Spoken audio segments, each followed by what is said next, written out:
Hi ಎಲ್ಲರಿಗೂ ನಮಸ್ಕಾರ. Welcome to Shilpa's kitchen. ಇವತ್ತು ಮನೆಯಲ್ಲೇ ಸಿಂಪಲ್ ಅಂಡ್ ಟೇಸ್ಟಿಯಾಗಿ ಪಾಲಕ್ ಪನ್ನೀರ್ ಬಟರ್ ಮಸಾಲಾನ ಯಾವ ರೀತಿ ಮಾಡೋದು ಅಂತ ತೋರಿಸ್ಕೊಡ್ತೀನಿ ಬನ್ನಿ. ಇದು ಮಾಡೋದು ಕೂಡ ತುಂಬಾನೇ ಈಸಿ ಇದೆ. ಚಪಾತಿಗಾಗಿರ್ಬೋದು, ರೋಟಿಗಾಗಿರ್ಬೋದು ಒಳ್ಳೆ ಕಾಂಬಿನೇಷನ್ ಅಂತಾನೆ ಹೇಳ್ಬೋದು. ಇದಕ್ಕೇನು ಜಾಸ್ತಿ ಇಂಗ್ರೀಡಿಯೆಂಟ್ಸ್ ಕೂಡ ಬೇಕಾಗಿರೋದಿಲ್ಲ. ಪಾಲಕ್ ಮತ್ತೆ ಪನ್ನೀರ್ ಇದ್ರೆ ಸಾಕು, ಮನೆಯಲ್ಲಿ ಈಸಿಯಾಗಿ ಮಾಡ್ಕೋಬಹುದು. ಬನ್ನಿ ಯಾವ ರೀತಿ ಮಾಡೋದು ಅಂತ ತೋರಿಸ್ಕೊಡ್ತೀನಿ. ಬನ್ನಿ ಶುರು ಮಾಡೋಣ. ಮೊದಲಿಗೆ ಇಲ್ಲಿ ಗ್ಯಾಸ್ ಆನ್ ಮಾಡ್ಕೊಂಡು ಒಂದು ಪಾತ್ರೆಯಲ್ಲಿ ನೀರು ಹಾಕೊಂಡು ಬಿಸಿ ಮಾಡಕ್ಕೆ ಇಟ್ಕೊಂತಾ ಇದ್ದೀನಿ. ಈಗ ನೀರು ಬಿಸಿ ಆಗಿದೆ. ಇದಕ್ಕೆ ಒಂದು ಕಟ್ಟು ಪಾಲಕ್ ಸೊಪ್ಪನ್ನ ಹಾಕ್ತಾ ಇದ್ದೀನಿ ನೀರೊಳಗಡೆ, ಬಿಸಿನೀರೊಳಗಡೆ. ಒಂದು 2 ಮಿನಿಟ್ಸ್ ಬೇಯಿಸ್ಕೊಂಡ್ರೆ ಸಾಕು.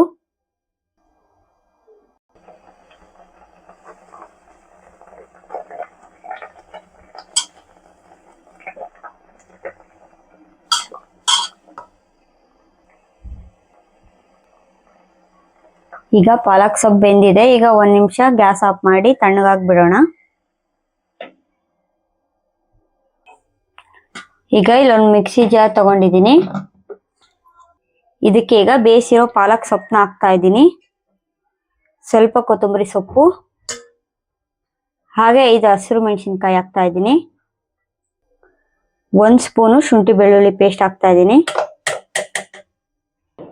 ಈಗ ಇದನ್ನ ರುಬ್ಕೊಂಡ್ಬರ್ಬೇಕು. ನೀರೇನು ಹಾಕಕ್ ಹೋಗ್ಬಾರ್ದು, ಹಾಗೆ ರುಬ್ಕೊಂಡ್ಬರ್ಬೇಕು. ಈಗ ನೋಡ್ತಿರ್ಬೋದು ಇಷ್ಟು ಪೇಸ್ಟ್ ಆಗಿದೆ ಸ್ಮೂತ್ ಆಗಿ.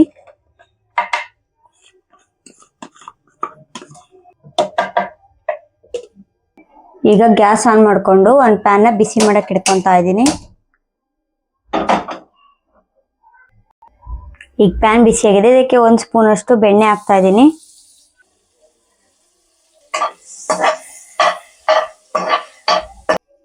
ಒಂದು ಸ್ಪೂನ್ ಎಣ್ಣೆ ಹಾಕ್ತಾ ಇದ್ದೀನಿ.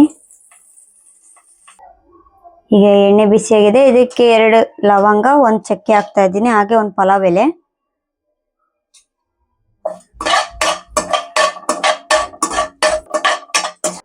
ಒಂದು ಅರ್ಧ ಸ್ಪೂನ್ ಅಷ್ಟು ಜೀರಿಗೆ ಹಾಕ್ತಾ ಇದ್ದೀನಿ.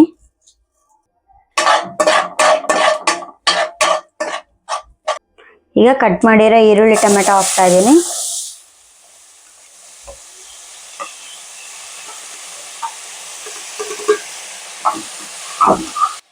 ಈರುಳ್ಳಿ ಗೋಲ್ಡನ್ ಬ್ರೌನ್ ಆಗೋ ತನಕ ಫ್ರೈ ಮಾಡ್ಕೋಬೇಕು.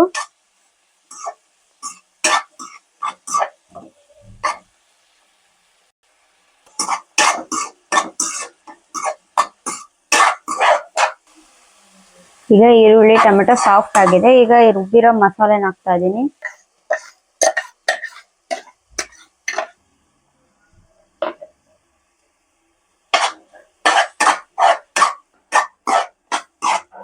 ಪಾಲಕ್ ಸೊಪ್ಪಿನ ಹಸಿ ಸ್ಮೆಲ್ ಹೋಗೋ ತನಕ ಫ್ರೈ ಮಾಡ್ಕೋಬೇಕು.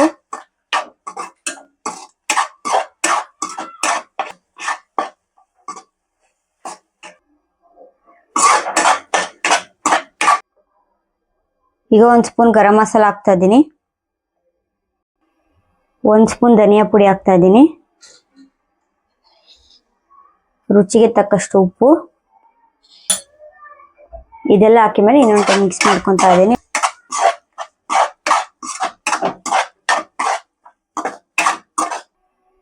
ಈಗ 1 ಸಣ್ಣ ಲೋಟದಷ್ಟು ನೀರು ಹಾಕ್ತಾ ಇದ್ದೀನಿ.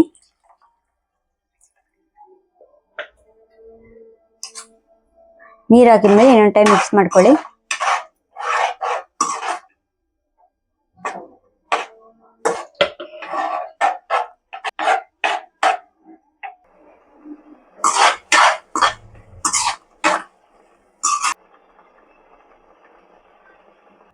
ಈಗ ಕಟ್ ಮಾಡಿರೋ ಪನ್ನೀರ್ ಕ್ಯೂಬ್ಸ್ ಹಾಕ್ತಾ ಇದ್ದೀನಿ.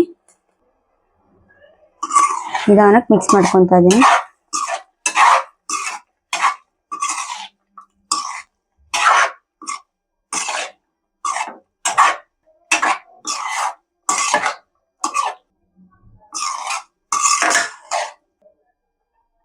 ಈಗ ಒಂದು 5 ಮಿನಿಟ್ಸ್ ಬಿಡೋಣ ಹಾಗೆ.